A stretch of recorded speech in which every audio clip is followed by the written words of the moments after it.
બજેટથી રોકાણકારો નિરાશામાં, એલટીસીજી અને એસટીસીજી એસટીટીમાં વધારો, સેન્સેક્સમાં 1300 પોઈન્ટનું ગાબડું.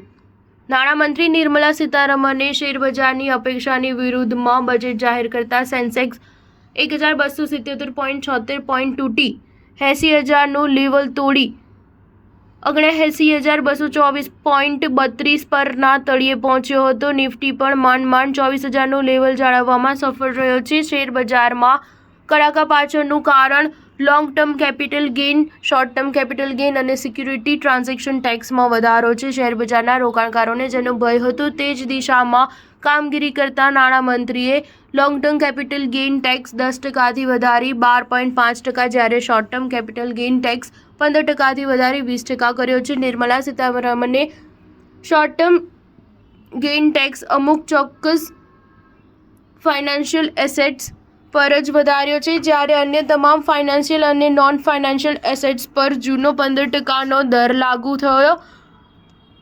બીજી બાજુ તમામ ફાઇનાન્શિયલ અને નોન ફાઇનાન્શિયલ એસેટ્સ પર લોંગ ટર્મ ગેઇન વધારી 12.5% કર્યો છે, જે 10% હતો. વધુમાં ડેરિવેટિવ્સ પર એસટીટી 0.02% કરવામાં આવ્યો છે.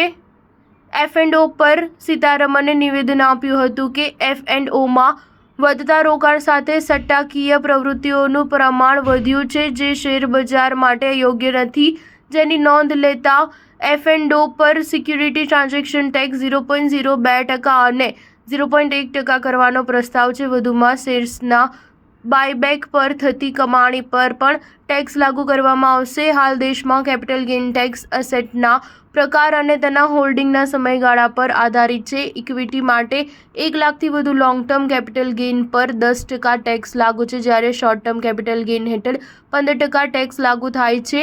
ડેરિવેટિવ્સ સેગમેન્ટમાં ઓપ્શનના વેચાણ પર 0.0625% એસટીટી લાગુ થાય છે, જેની ચૂકવણી વેચાણ કર્યા કરે છે. ફ્યુચર્સના વેચાણ પર સેલર દ્વારા 0.0125% ટેક્સ ચૂકવવામાં આવે છે. સ્ટાર ન્યૂઝ 7 હંમેશા સચ્ચાઈની સાથે.